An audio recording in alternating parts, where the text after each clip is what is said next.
Essentially modern Indian history से शुरुआत की थी। ब्रिटिश कॉन्क्वेस्ट ऑफ इंडिया देख लिया and we have started with the Indian national movement of freedom struggle. Okay, खास करके ब्रिटिश कॉन्क्वेस्ट के अंदर हमने किस तरह से यूरोपियन पावर्स को सब्जुगेट किया जाता है और ये सब चीज़ें छोटी छोटी सी किंटू पिंटू चीज़ें हमने देख ली है पहले के क्लासेस के अंदर। प्रेस का डेवलपमेंट, सिविल सर्विसेज का, land revenue policies, economic policy, इसके साथ साथ गवर्नर जनरल्स भी देखे थे 1858 तक आते हैं जो भी तक थे, उनका मेन कंट्रीब्यूशन। उसके बाद हम लोग यहाँ पे आए थे ट्रेडिशनल रिस्पॉन्स के अंदर। ट्रेडिशनल रिस्पॉन्स के अंदर दो देखे थे, एक तो आपका 1857 का रिवॉल्ट और आपके सिविलियन, पीजेंट और ट्राइबल रिवॉल्ट। 1857 का रिवॉल्ट का एसेंशियल कारण क्या था वो भी जानने की कोशिश की थी। इसके साथ साथ मॉडर्न रिस्पॉन्स जो था उसको किस तरह से क्लासीफाई किया जाता है।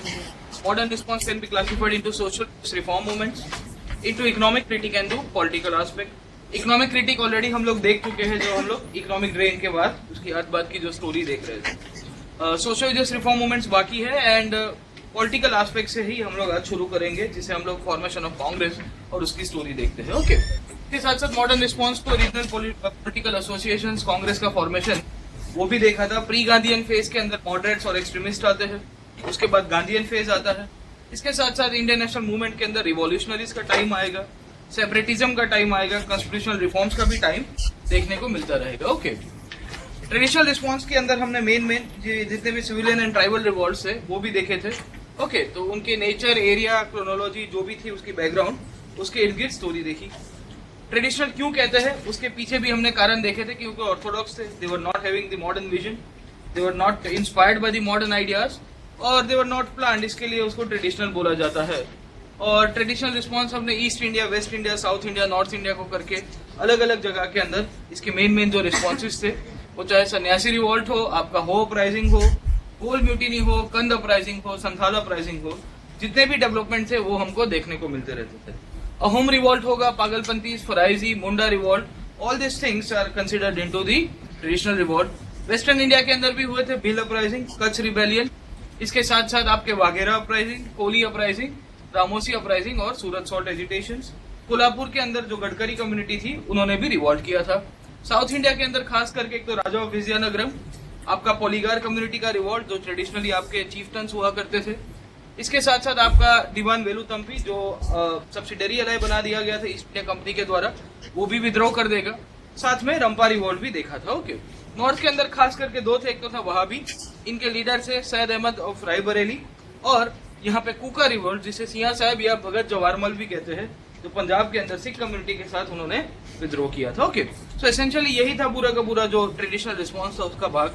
सेकेंड जो हमने ट्रेडिशनल रिस्पॉन्स का पार्ट देखा था वो था 1857 का रिवॉल्ट। 10th में 1857 was the date on which the revolt started।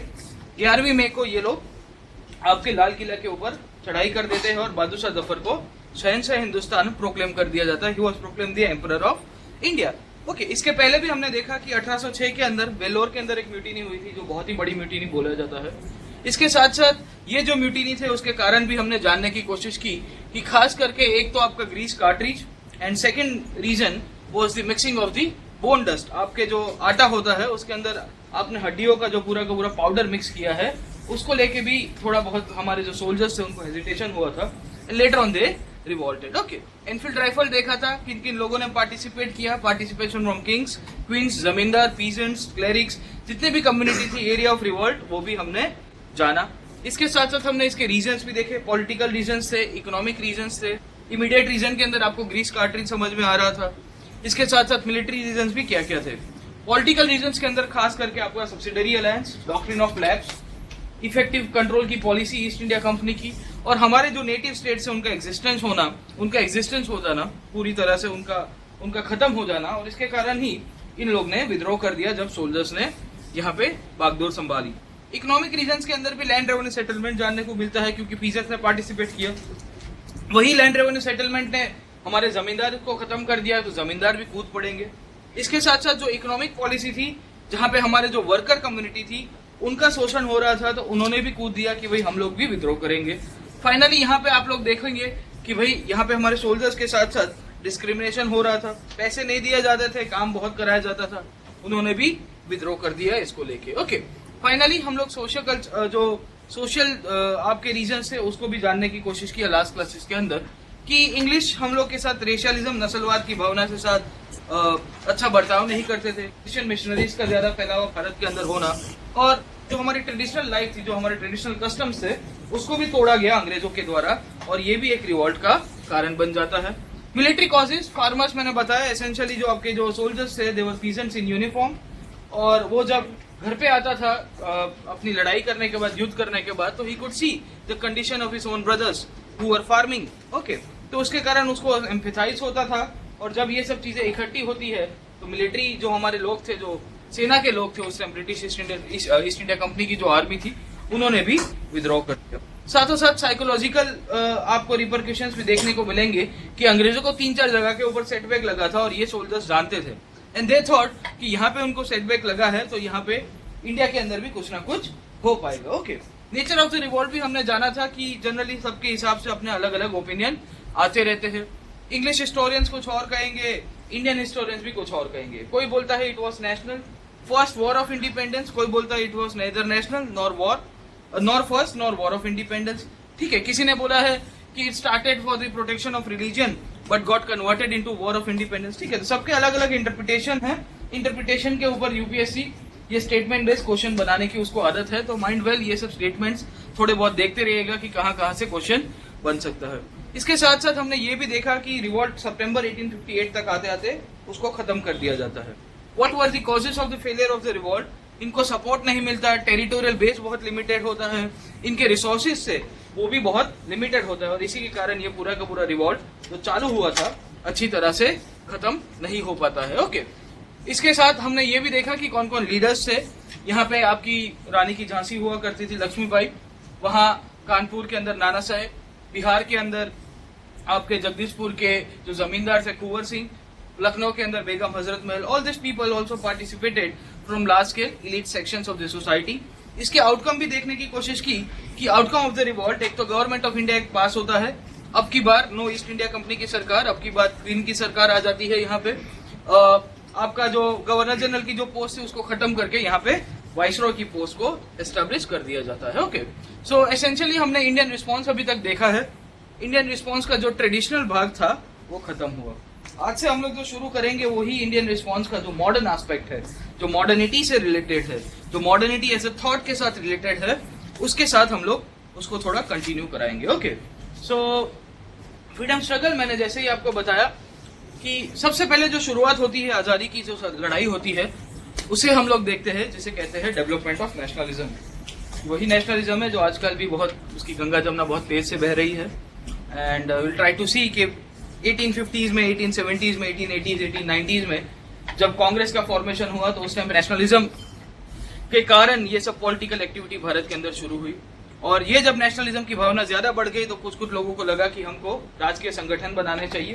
तो they started forming political association वो बनाने शुरू करते हैं, एंड फाइनली वहां से ही थोड़े बहुत पॉलिटिकल एसोसिएशन इकट्ठे हो जाएंगे और वो एक नई बॉडी बनाएंगे जिसका नाम है Congress. Okay, so this is how it all started. और ये नेशनलिज्म तो दिन बर दिन तेज हो रहा था।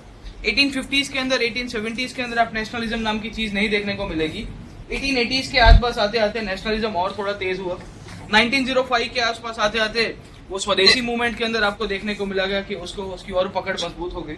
1915 के बाद जब गांधी यहाँ पे आते हैं तो गांधी यही राष्ट्रवाद की भावना को है उसे और मजबूत तरह से आगे लेके जाएंगे। ओके, सो एसेंशियली हम लोग नेशनलिज्म के ऊपर चर्चा कर रहे थे लास्ट क्लास के अंदर। तो पहले हमको पता होना चाहिए कि व्हाट इज अ नेशन, पहला। Secondly what is a state, ये राष्ट्र क्या है। दूसरा क्या है, ये राज्य क्या है। तीसरी इसकी मीनिंग आती है what is a nation state, राष्ट्र राज्य जो हम लोग पॉलिटिकल लेवल के ऊपर बोलते हैं कि इन दोनों के बीच में अंतर क्या है।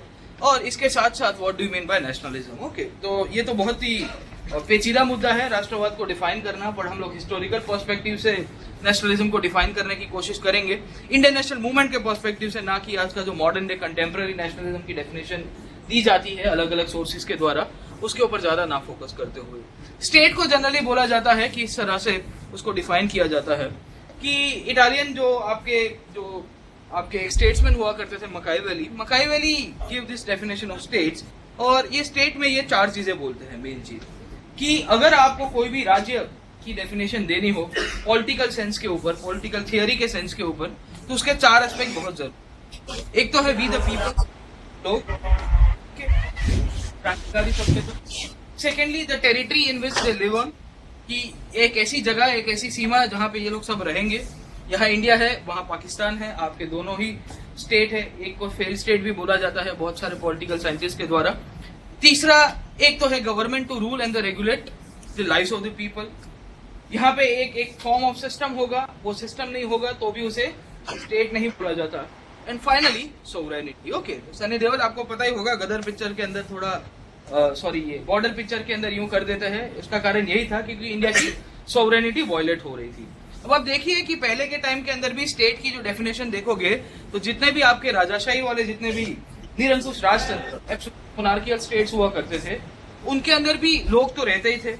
वहां पे भी राजा की तलवार रहती थी, इसके साथ साथ राजा की सरकार भी हुआ करती थी। इंपॉर्टेंट ये था कि sovereignty was defined by the king and not the people. In modern day states, the sovereignty is decided by whom? We the people of India. जिस तरह से हमारा कॉन्स्टिट्यूशन शुरू होता है।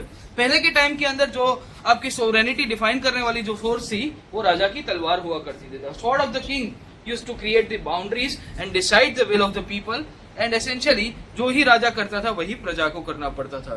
बट यहाँ पे आप देखोगे मॉडर्न स्टेट की डेफिनेशन के अंदर the sovereignty lies with the people. तो ये एक आपका फंडामेंटल डिफरेंस स्टेट के हिसाब से होता रहता है। सेकेंडली हम लोग नेशन और स्टेट के बीच में हम लोग बात करते हैं तो डिफरेंस क्या है दोनों के बीच में वो भी थोड़ा बहुत जान लेते हैं। What is a nation, what is nationality, वो भी जानना जरूरी है। नेशनलिटी ये जो टर्म है ये लैटिन टर्म है जिसे कहा जाता है नेटस, जिसका मतलब है रीबॉर्न। ओके, वहां से डिराइव हुआ था पूरा का पूरा। अभी इसका अगर डेफिनेशन देखोगे कि it belongs to same, it means that the people belonging to same racial stock और बीइंग रिलेटेड बाय बर्थ और हैविंग ब्लड रिलेशनशिप। अगर आप आज की तारीख में ये डेफिनेशन देखोगे तो आपको सही लगती है? Same racial stock, having birth relation और blood relation, do you feel this is right? The definition, the traditional definition of nationality जो हम बात करते रहते हैं वो इंडिया के एग्जाम्पल से देखोगे तो आपको कहीं सेम नहीं दिखेगा। बट ये मैंने बताया कि ये लैटिन वर्ड से डिराइव हुआ था और यूरोप के अंदर जो नेशन स्टेट्स बने, जो राष्ट्र राज्य बने, उनके उधर आपको थोड़ी बहुत यहाँ सिमिलैरिटी दिख जाएगी। Say for example all the Slav people came together, उन्होंने ये चेकोस्लोवाकिया, स्लोवानिया, जितने भी स्लाव जाति के लोग थे, स्लाव एथनिसिटी के लोग थे, so they were having the same racial stock, उनकी एथनिसिटी सेम हुआ करती थी। Okay, but is it right to define like this? Definitely लो। With respect to Indian perspective आपको ये देखने को नहीं मिलेगा। Every nation has a mixed of racial people around, अलग अलग दूसरी जाति से बिलोंग करते हैं, and it is a more of a psychological phenomena. जो नेशन है जो आपकी स्टेट अलग कर देता है वो कल्चरल और साइकोलॉजिकल फीलिंग आती है। जब आपकी फीलिंग आ जाती है ना कि हिंदी है मतलब हिंदुस्तान हमारा, हम बुलबुल है इसकी ये गुलिस्ता हमारा, तो ये तो पूरी की पूरी फीलिंग है वो नेशनलिटी की आपको यहाँ से लेके आता रहता है। ओके, तो नेशन स्टेट नेशनलिटी क्या है जनरली आपको आइडिया होना चाहिए। इसके लिए मैं करा रहा हूँ, एग्जाम पर्सपेक्टिव से तो ज्यादा इंपॉर्टेंट नहीं है, बट कहीं आपको ऐसे के अंदर आप डेफिनेटली ये पॉइंट्स को इंक्लूड कर सकते हो।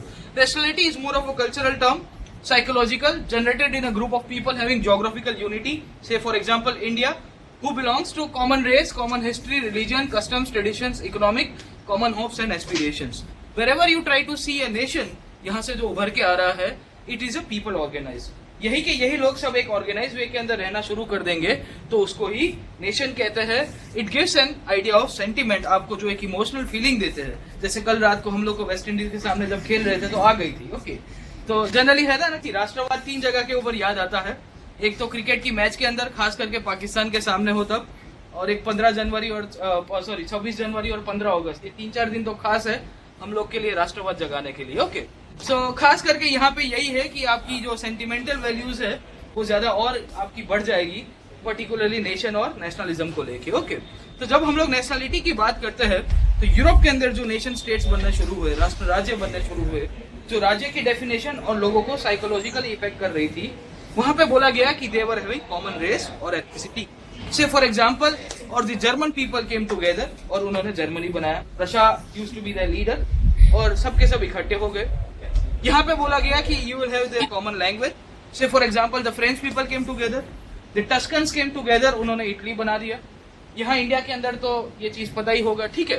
तो इतनी हम लोग 22 तो ऑफिशियल एड शेड्यूल के अंदर है और करीबन 700 से ज्यादा भाषाएं बोली जाती है, छोटी छोटी मिला के अगर उसको लिस्ट कर दो तो। ओके, तो कॉमन लैंग्वेज का एक बेस बनता है आपके राष्ट्र बनने के लिए। सेकेंडली कॉमन रिलीजन, ओके, तो हम लोग के लिए यहाँ पे रिलीजन का जो बेस था, जैसे यूरोप के अंदर प्रोटेस्टेंट और कैथलिक हुआ करते थे, तो उस तरह से यहाँ पे भी आपको एक रिलीजन का बेस देखने को मिलता रहेगा होपफुली। सेकेंडली एक इंडिया की जब बात होती है तो इंडिया perspective से जो आपके ऊपर के तीनों एस्पेक्ट थे, कॉमन रेस, कॉमन लैंग्वेज और कॉमन रिलीजन, वो कभी नहीं बने। But India had a common political framework, India had common political aspirations. 2014 की इलेक्शंस के पहले सबको पीएम बनने के सपने आ रहे थे। सो एसेंशियली यही था कि एक कॉमन पॉलिटिकल फ्रेमवर्क था जहां साउथ इंडिया से लेकर नॉर्थ इंडिया का कोई भी politician leader he used to or she used to aspire to become the prime minister of this country. Economic factor was also important for the binding of the Indian people. यहाँ पे एक economy ऐसी हो गई थी जहाँ इतना linkages हो गया, इसके कारण भी हम लोग इकट्ठे रह रहे हैं और साथों साथ हमारी एक कॉमन ज्योग्राफी भी थी। सो whenever someone says that एक मैंने बताया ना कि स्ट्रेची नाम के हिस्टोरियन थे, जब रामचंद्र गुहा के अंदर लिखते हैं कि स्ट्रेची says कि India as a nation is joke of the century because the nations in Europe performed on these points: race, language, religion, ethnicity, but we were not having anything. तो हम लोग बोलते हैं कि हम लोग के पास common language, common race, common ethnicity, common religion नहीं था, but we were having this 3-4 common factors. और ज्योग्राफी बहुत ही मैटर कर रही थी, कॉमन हिस्ट्री थी, कॉमन ज्योग्राफी थी, इसके कारण ही हम लोग इकट्ठे हुए। है ना कि इटली को बोला जाता है कि the area from Alps to Mediterranean, Alps की पहाड़ियों से लेके आपका मेडिटेरेनियन समुद्र आता है, वही ज्योग्राफिकल विस्तार को इटली बोला जाता था। तो सिमिलरली यहाँ पे इंडिया के लिए भी यही बोला गया कि भाई इंडस नदी के इस साइड वाला पोर्शन और हिमालय से लेके नीचे जो समुद्र आता रहता है वही भारत, वही जो हिस्सा है उसे आप इंडिया कहोगे, ठीक है। तो एसेंशियली इसी तरह से पूरी की पूरी डेवलपमेंट आपकी ज्योग्राफिकल फैक्टर्स के साथ नेशनलिटी की जुड़ी है। ओके, तो ये थोड़ा आपको मैं ओवरव्यू दे रहा था नेशनलिटी का और किस तरह से उसका पॉलिटिकल टर्म्स के अंदर आप उसको डिफाइन कर सकते हो, नेशन को, नेशन स्टेट को। इस तरह से अभी जो कंट्रोवर्सी हो रही है